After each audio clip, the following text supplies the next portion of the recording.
All right, ladies and gentlemen. No. My name is Total Biscuit. My English accent's not... I haven't practiced it in too long.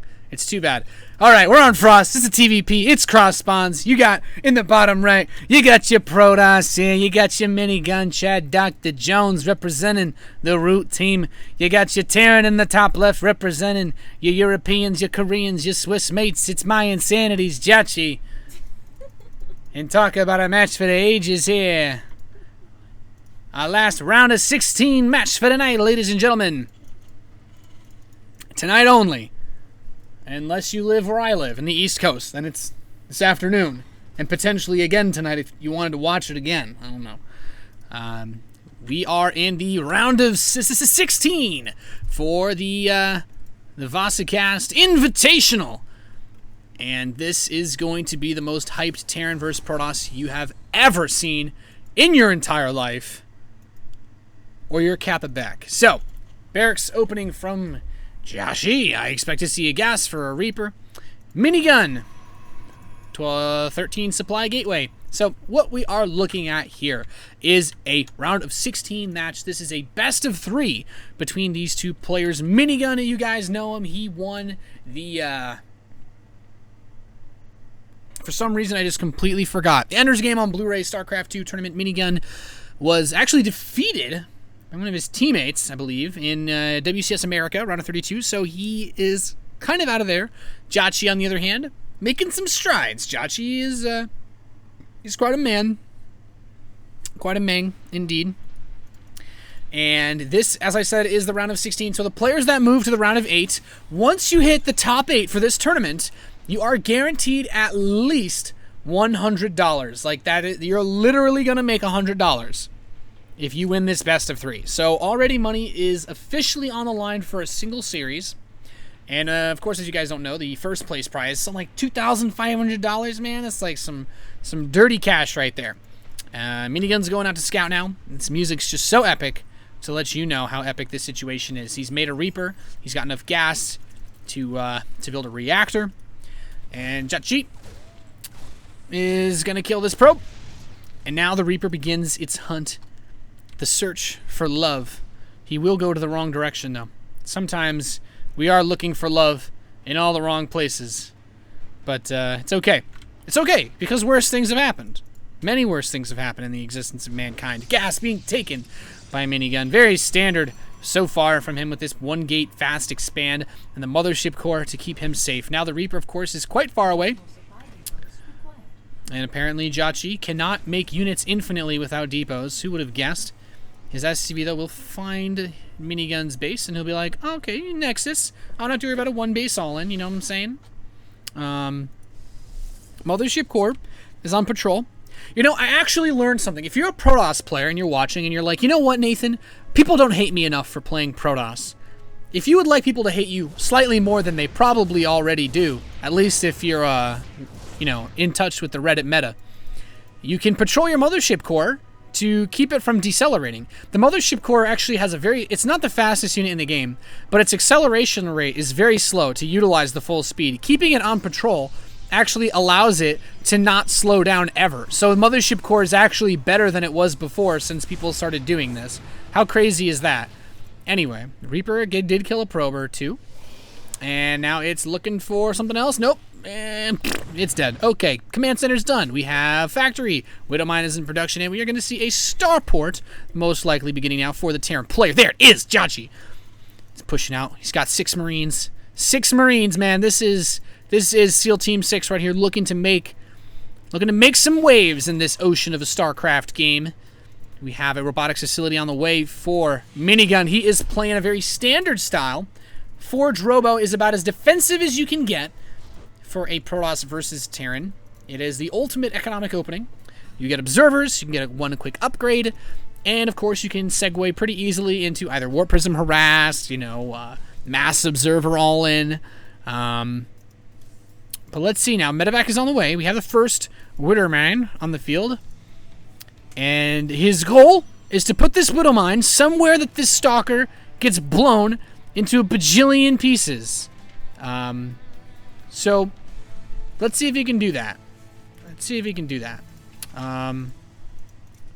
Somehow there's still no game sound. I'm going to hang myself. 2 barracks are on the way for JJakji. And yeah, so let's see what he can do. He's got his Marines out there perusing the map. I think the observer may have seen those Marines. Wow, he killed that poor defenseless animal. Okay. Everybody unfollow him on Twitter. Jeez Louise. Okay, he's got a Widowmine at the tower. He sees the medevac coming. Now he knows.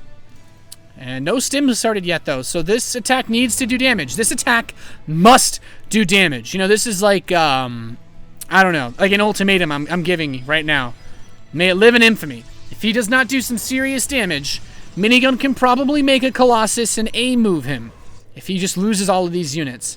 So here comes the Widowmine. There goes the drop in the main base. Widowmine is immediately going to Photon Overcharge. Is activated instead at the same time. He's going to try to push into the natural expansion. He's got a bunker queued up, but the Photon Overcharge pushes him away. There is a Widowmine. Can he get a Stalker with it? He's trying to get the medevac. No luck there. The Observer will allow him to kill that Widowmine.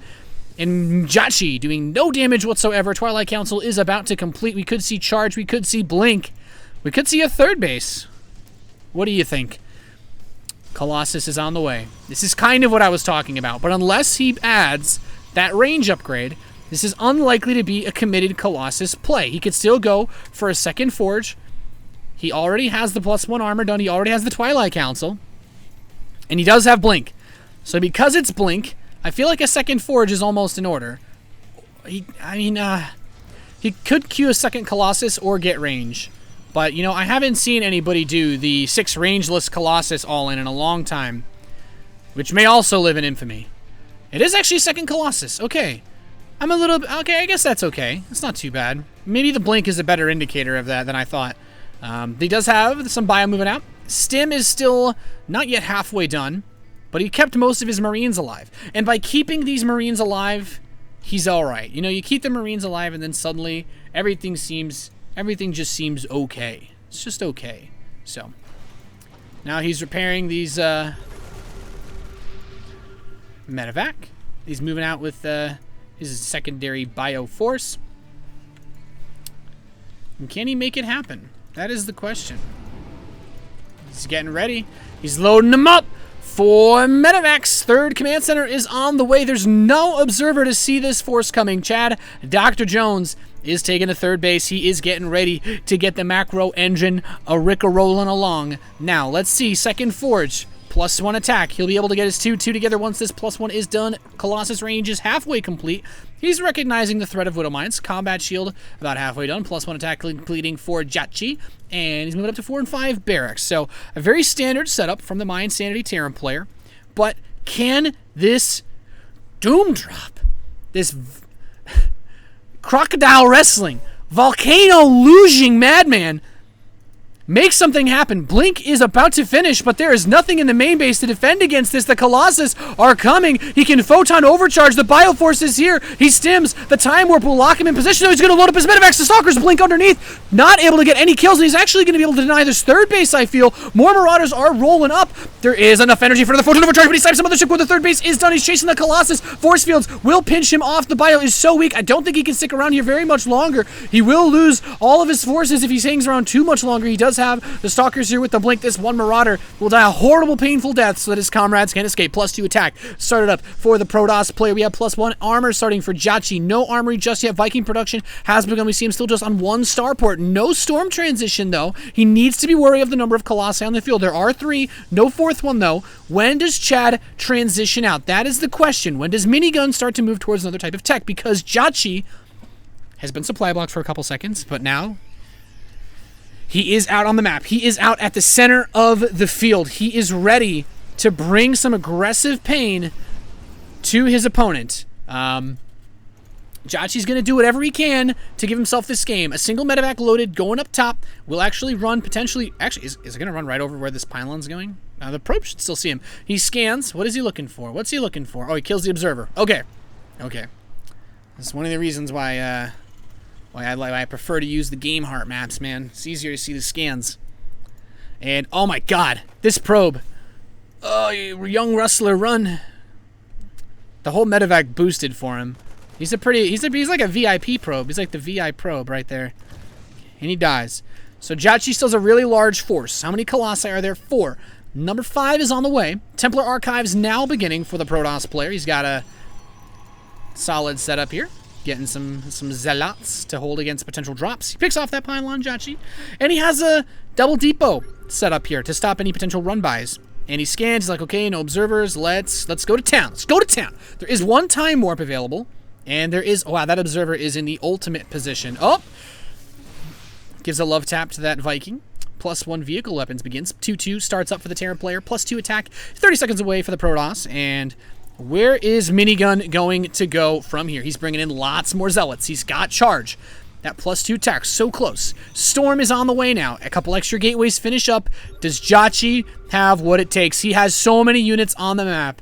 Like, this is actually an absurd amount of bio. This is a huge number of Marines. And Minigun, look at this. His Colossus, he's like the Dracula leaning off the pedestal, right? He's like just got like he's like one leg up. He's got one leg up on the balcony cliff overlooking the castle. I don't know why that was the analogy I chose, but the Vikings are coming up.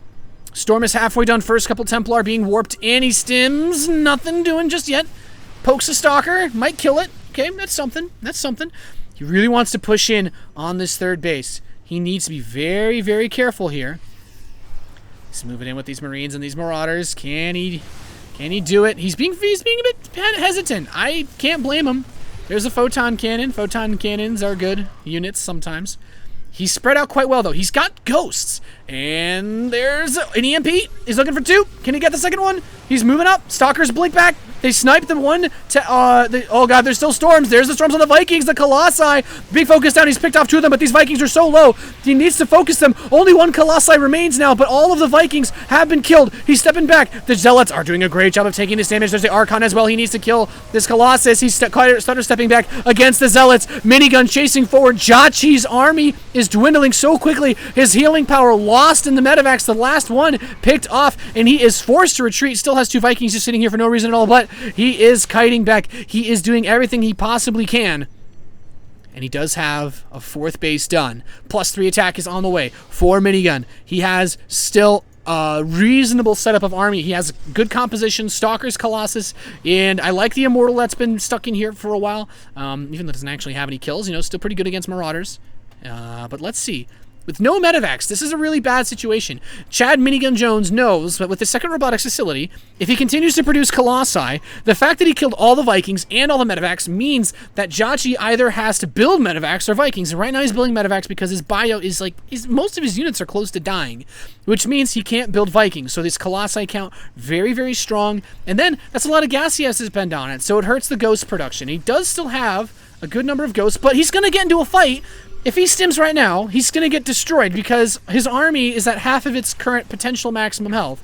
Snipes a Templar. Oh, there's first Storm. Widowmine attacks, and the flank Storm. Can he do it? EMPs are jumping on this Protoss army. He needs to kill the army before it can kill him. He runs up, snipes 1 Colossus. He's going to get the second one, but the Zealot counterflank warping from Minigun with that Storm is enough to push him back. His army's been so low on hit points. Now he has more medevacs than bio units. The Widowmines are doing what they can, but he has to retreat. JJakji has to run. He's taking a base in the bottom left position. He's just looking for all the economy he can possibly get. And Minigun, he is going to finish up this 4th base. He's doing everything that he can to keep himself alive. +3 attack is on the way for JJakji. Double Colossus is one of the smartest decisions a Protoss player can make in this position because he knows that he spent so much time, so much resources building medevacs. Now he has to work that Viking count up again. And you know what? Forget the Viking count at this point. Now that he's making all these Vikings, Minigun can go right back into Templar whenever he wants. The only, of course, weakness is that since this 4th base, maybe not as early as he would have wanted it to be, he can't afford to churn out too many Templar at this point. So, especially with all the economy that JJakji's going for, he is playing the Maru style, the Brawler style TVP. He is actually building Vikings and Ghosts, but he is just non-stop attacking with his bio, and now picks up a Zealot. Is Minigun looking to get some proxy pylonage over? Oh, attacks this 3rd base, gets a Templar, gets 1 cannon, 2 cannon, 3 cannon, 4. And the Zealots coming up with this Archon. He loads up. No, he didn't want that. Marine was like, don't leave me here. These probes, you cannot repair a Nexus. Sorry. Drops into the main base. Zealots are being warped in, but this Bioforce is reasonably upgraded. And he's actually going to... Oh, the Dark Shrine. Can he get the Dark Shrine? He can. He will lose everything in exchange for it, though. 3 ghosts on the way. Continue to produce Vikings. +3 attack is so close. Drops into that 4th. At the same time, he's going to snipe the Nexus. He's got it solo. Picks it off. Loads up. He's out of here. And at the same time, Minigun's going to build a base in the bottom left, quite close to that hidden base of JJakji, who has made it into a planetary fortress. Now, 2 Nexus. Double Nexus all the way. 3 Vikings. 4 ghosts still in production. JJakji's army is becoming increasingly tech-heavy. And I really like Stalkers versus tech-heavy Terran armies, even though Stalkers just kind of suck across the board. But this 3-3 is about to finish. +3 attack is actually really close. +3 armor.